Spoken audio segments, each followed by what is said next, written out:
ನಮಸ್ಕಾರ ಸ್ನೇಹಿತರೆ, ಭಕ್ತಿ ವೈಭವ ಯೂಟ್ಯೂಬ್ ಚಾನಲ್ಗೆ ತಮಗೆಲ್ಲರಿಗೂ ಸುಸ್ವಾಗತ. ಸ್ನೇಹಿತರೆ, ನೀವು ಪ್ರತಿನಿತ್ಯ ತುಳಸಿ ಗಿಡವನ್ನು ಪೂಜೆ ಮಾಡೇ ಮಾಡ್ತೀರಾ. ಹಾಗೂ ತುಳಸಿ ಗಿಡವನ್ನು ಪೂಜೆ ಮಾಡೋದ್ರಿಂದ ಪ್ರಯೋಜನ ಏನು, ಹಾಗೆ ತುಳಸಿ ಗಿಡದ ಮುಂದೆ ಈ ಒಂದು ದೀಪವನ್ನು ಹಚ್ಚಿಟ್ರೆ ಸಕಲ ಐಶ್ವರ್ಯ ನಿಮ್ಮದಾಗುತ್ತೆ ಅಂತಲೇ ಹೇಳ್ಬೋದು.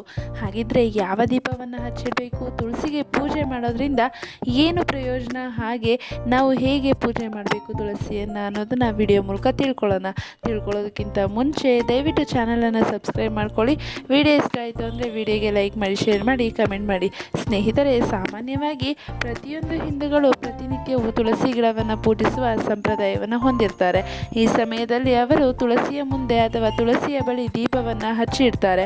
ತುಳಸಿ ಗಿಡದ ಮುಂದೆ ದೀಪವನ್ನು ಯಾಕೆ ಹಚ್ಚಿಡಬೇಕು, ಹಾಗೆ ತುಳಸಿಯ ಮುಂದೆ ದೀಪವನ್ನು ಹಚ್ಚಿಟ್ರೆ ಏನು ಪ್ರಯೋಜನ ಅನ್ನೋದನ್ನು ನೋಡೋದಾದರೆ, ತುಳಸಿ ಗಿಡವು ಹಿಂದೂ ಧರ್ಮದಲ್ಲಿ ಪೂಜೆಗೆ ಅರ್ಹವಾದ ಪವಿತ್ರ ಗಿಡವಾಗಿದೆ. ಈ ಕಾರಣಕ್ಕಾಗಿ ಪ್ರತಿನಿತ್ಯವೂ ತುಳಸಿಯನ್ನು ಪೂಜಿಸುವ, ತುಳಸಿ ಮುಂದೆ ದೀಪವನ್ನು ಹಚ್ಚಿಡುವ ಸಂಪ್ರದಾಯವಿದೆ. ಈ ರೀತಿ ಮಾಡೋದ್ರಿಂದ ವ್ಯಕ್ತಿಯು ಆರ್ಥಿಕ ಅಥವಾ ಹಣಕಾಸಿನ ಸಮಸ್ಯೆಗಳಿಂದ ಮುಕ್ತಿಯನ್ನು ಪಡೆದುಕೊಳ್ಳುತ್ತಾನೆ ಅನ್ನೋದು ನಂಬಿಕೆ ಅಂತಲೇ ಹೇಳ್ಬೋದು.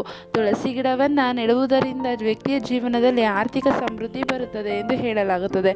ತುಳಸಿ ಬಳಿ ಪ್ರತಿನಿತ್ಯ ದೀಪವನ್ನು ಹಚ್ಚಿಡೋದ್ರಿಂದ ಸಿಗುವ ಲಾಭ ಏನಪ್ಪ ಅಂತ ಅಂದರೆ, ಮನೆಯಲ್ಲಿ ವಿಷ್ಣು ದೇವ ನೆಲೆಸ್ತಾರೆ. ಅಂದರೆ ತುಳಸಿ ಗಿಡದ ಬಳಿ ಪ್ರತಿನಿತ್ಯ ಮುಂಜಾನೆ ಮತ್ತು ಸಂಜೆ ದೀಪವನ್ನು ಹಚ್ಚಿಡುವ ಸಂಪ್ರದಾಯವಿದ್ದರೆ, ಹೆಚ್ಚಿನವರು ತುಳಸಿಯ ಮುಂದೆ ಎಣ್ಣೆಯ ದೀಪವನ್ನು ಹಚ್ಚಿಡ್ತಾರೆ. ನೀವು ಎಣ್ಣೆಯ ದೀಪವನ್ನು ಹಚ್ಚಿಡೋದ್ರ ಬದಲು ತುಳಸಿಯ ಮುಂದೆ ತುಪ್ಪದ ದೀಪವನ್ನು ಹಚ್ಚಿಡಬೇಕಾಗತ್ತೆ. ತುಳಸಿಯ ಮುಂದೆ ತುಪ್ಪದ ದೀಪವನ್ನು ಹಚ್ಚಿಡುವುದು ಶುದ್ಧತೆಯನ್ನು ಕಾಪಾಡುತ್ತೆ ಅನ್ನೋ ನಂಬಿಕೆ ಇದೆ ಎಲ್ರಿಗೂ. ತುಳಸಿ ಮುಂದೆ ತುಪ್ಪದ ದೀಪವನ್ನು ಹಚ್ಚಿಡೋದ್ರಿಂದ ವಿಷ್ಣು ದೇವನು ನಿಮ್ಮ ಮನೆಯಲ್ಲಿ ನೆಲೆಸುತ್ತಾನೆ ಅನ್ನೋ ನಂಬಿಕೆ ಅಂತಲೇ ಹೇಳ್ಬೋದು. ಹಾಗೆ ಬಂದು ನಕಾರಾತ್ಮಕತೆ ನಾಶವಾಗುತ್ತೆ. ಅಂದರೆ ಪ್ರತಿನಿತ್ಯವೂ ನಾವು ತುಳಸಿಯ ಬಳಿ ಅಥವಾ ತುಳಸಿಯ ಮುಂದೆ ದೀಪವನ್ನು ಹಚ್ಚಿಡೋದ್ರಿಂದ ಮನೆಯಲ್ಲಿನ ನಕಾರಾತ್ಮಕತೆಯು ನಾಶವಾಗುತ್ತದೆ. ತುಳಸಿ ಗಿಡದ ಬಳಿ ತುಪ್ಪದ ದೀಪವನ್ನು ಹಚ್ಚಿಟ್ಟಿದ್ರೆ ಮನೆಯ ದಾರಿದ್ರ್ಯ ದೂರವಾಗುತ್ತದೆ. ಇದರಿಂದ ಲಕ್ಷ್ಮೀ ದೇವಿಯು ನಿಮ್ಮ ಮೇಲೆ ಸಂತಸಗೊಳ್ಳುತ್ತಾಳೆ. ಇದು ನಿಮ್ಮ ಮನೆಯಲ್ಲಿ ಸೃಷ್ಟಿಯಾಗಿರುವಂತಹ ಎಲ್ಲ ಅಡೆತಡೆಗಳನ್ನು ದೂರ ಮಾಡುತ್ತೆ ಅಂತಲೇ ಹೇಳ್ಬೋದು. ಆನಂತರ ಆರ್ಥಿಕ ಸಮಸ್ಯೆಗಳು ಕೂಡ ದೂರವಾಗುತ್ತೆ ಅಂತಲೇ ಹೇಳ್ಬೋದು. ಶಾಸ್ತ್ರದ ಪ್ರಕಾರ ಮುಂಜಾನೆ ಮಾತ್ರವಲ್ಲ, ಮುಸ್ಸಂಜೆ ಸಮಯದಲ್ಲಿ ತುಳಸಿ ಗಿಡದ ಬಳಿ ದೀಪವನ್ನು ಹಚ್ಚಿಡುವುದರಿಂದ ಮಂಗಳಕರ ಅಂತ ಪರಿಗಣಿಸಲಾಗುತ್ತದೆ. ಹಾಗೆ ಧಾರ್ಮಿಕ ನಂಬಿಕೆಗಳ ಪ್ರಕಾರ ತುಳಸಿ ಗಿಡದ ಬಳಿ ದೀಪವನ್ನು ಹಚ್ಚಿಡೋದ್ರಿಂದ ಮನೆಯ ಎಲ್ಲ ಆರ್ಥಿಕ ಸಮಸ್ಯೆಗಳು ಪರಿಹಾರವಾಗುತ್ತೆ, ಹಾಗೆ ಹಣದ ಸಂಚಾರ ಹೆಚ್ಚಾಗುತ್ತೆ ಅಂತಲೇ ಹೇಳ್ಬೋದು.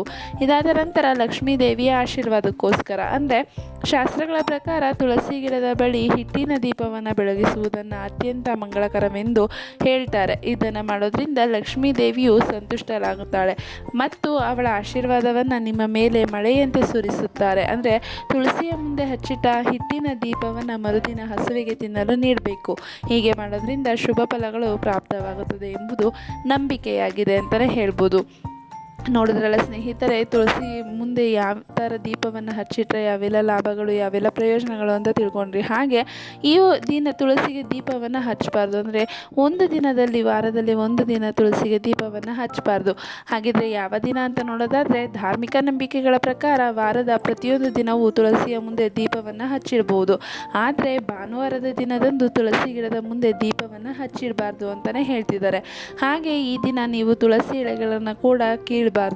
ಬದಲಾಗಿ ನೀವು ಈ ದಿನ ನೆಲದ ಮೇಲೆ ಬಿದ್ದಿರುವ ತುಳಸಿ ಎಲೆಗಳನ್ನು ಬಳಸ್ಬೋದು ಅಂತಲೇ ಹೇಳ್ತಿದ್ದಾರೆ. ನೋಡಿದ್ರಲ್ಲ ಸ್ನೇಹಿತರೆ, ಈ ಒಂದು ಉಪಯುಕ್ತ ಮಾಹಿತಿ ನೀವು ತಿಳ್ಕೊಂಡ್ರಿ. ಅಂದರೆ ಯಾವ ದಿನ ನೀವು ತುಳಸಿಯ ಮುಂದೆ ದೀಪವನ್ನು ಹಚ್ಚಿಟ್ರೆ ನಿಮಗೆ ಒಳ್ಳೆಯದಾಗುತ್ತೆ, ನಕಾರಾತ್ಮಕತೆ ದೂರವಾಗುತ್ತೆ, ಹಾಗೆ ಆರ್ಥಿಕ ಪರಿಸ್ಥಿತಿ ಸುಧಾರಣೆ ಆಗುತ್ತೆ, ಲಕ್ಷ್ಮೀ ದೇವಿಯ ಕೃಪೆಗೆ ಪಾತ್ರರೂ ಆಗ್ತೀರಾ.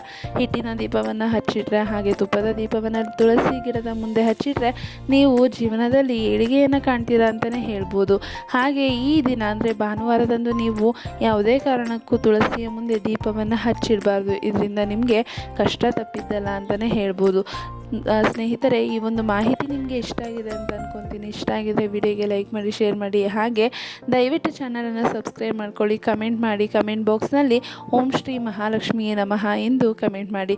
ಸ್ನೇಹಿತರೆ, ವಿಡಿಯೋ ವೀಕ್ಷಿಸಿದ್ದಕ್ಕಾಗಿ ಧನ್ಯವಾದಗಳು.